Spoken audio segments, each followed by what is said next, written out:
Happy Friday, my faithful friends. I'm starting something new on the podcast.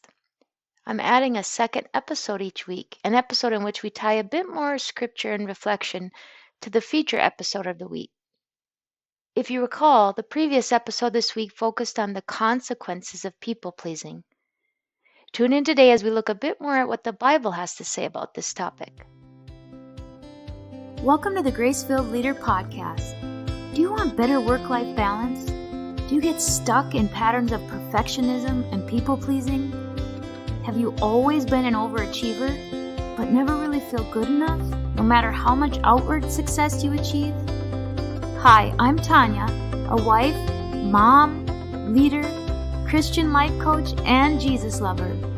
For most of my life, I tried to find worthiness through achievement, but no matter how hard I worked or how much I achieved, I never felt like I was enough. I was left burned out, empty, and exhausted. I had no time or energy for myself or my family. I needed balance. I needed peace. I finally started to live like an unconditionally loved daughter of the King, saved by grace. This faith-led podcast will teach you self-care routines and practical leadership strategies to help you navigate life and leadership. If you're ready to stop people-pleasing and start living and leading God's way, this podcast is for you. Unbutton your blazers, sister friends. It's time to get after it. Before we get started, remember we're doing a review challenge party the month of April, so do me a solid and head on over to Apple Podcasts to leave me a review. Post a screenshot of your review in the Facebook community or send me an email with your screenshot. Links to both are in the show notes. By now, most of you have heard me share my own personal struggles with people-pleasing and approval-seeking.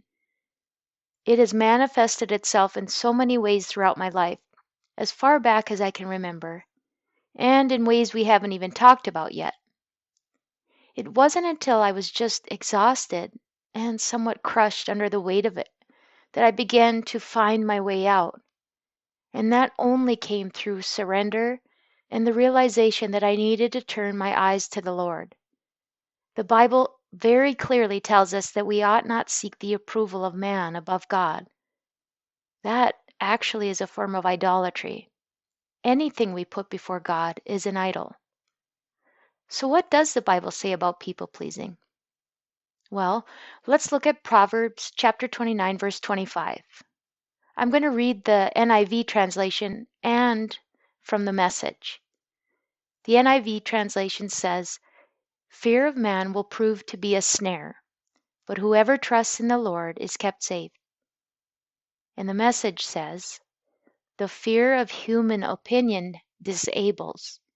Trusting in God protects you from that." Well, how true is that? The constant search for human opinion and approval is a trap that disables us from receiving all that God has for us.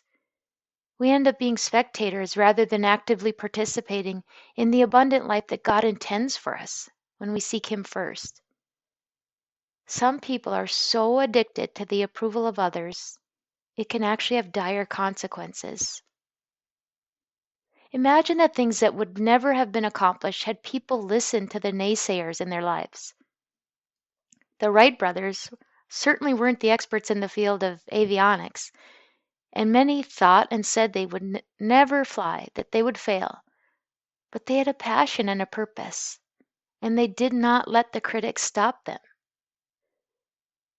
Think about the consequences if Moses, a man who doubted his own qualifications, had not followed the leading of God and had given in to the fears and the doubts expressed by the Israelites. They would have returned to slavery in Egypt rather than pressing on to the Promised Land. Let's look at Galatians chapter 1, verse 10. Now here is a verse that says it plainly. Am I now trying to win the approval of human beings or of God? Or am I trying to please people? If I were still trying to please people, I would not be a servant of Christ. The context of that passage is Paul being very firm in delivering a message. He's gained many enemies in his complete dedication to serving Jesus and spreading his message. Paul is the Bible's possibly greatest champion of the message of salvation by grace, not by works. The Galatian church was being tempted to fall into line with the Judaic teachings that salvation was achieved through the keeping of Jewish law. In other words, salvation through works. Even imprisonment and assassination attempts did not stop Paul from his commitment.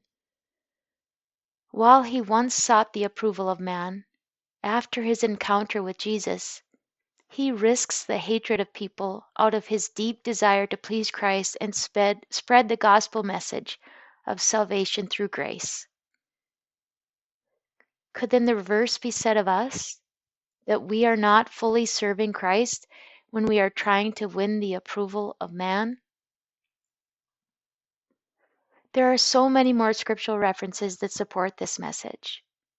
I'm going to leave you with that little tidbit today, folks. The more you put God's opinion first, the more freedom you will feel.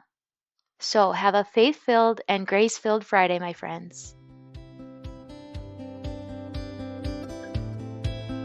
I pray this episode blessed you, spoke to you, or encouraged you in some way. If so, please share it with a friend and head on over to Apple Podcasts to leave me a review. That's the only way for me to know if you're enjoying the show. Nothing blesses me more than to hear from you. Also, come on over to our free Facebook community. This is a great place for us to support one another on our faith and leadership journeys. You can find the link to the group in the show notes or go to gracefilledleader.com/community.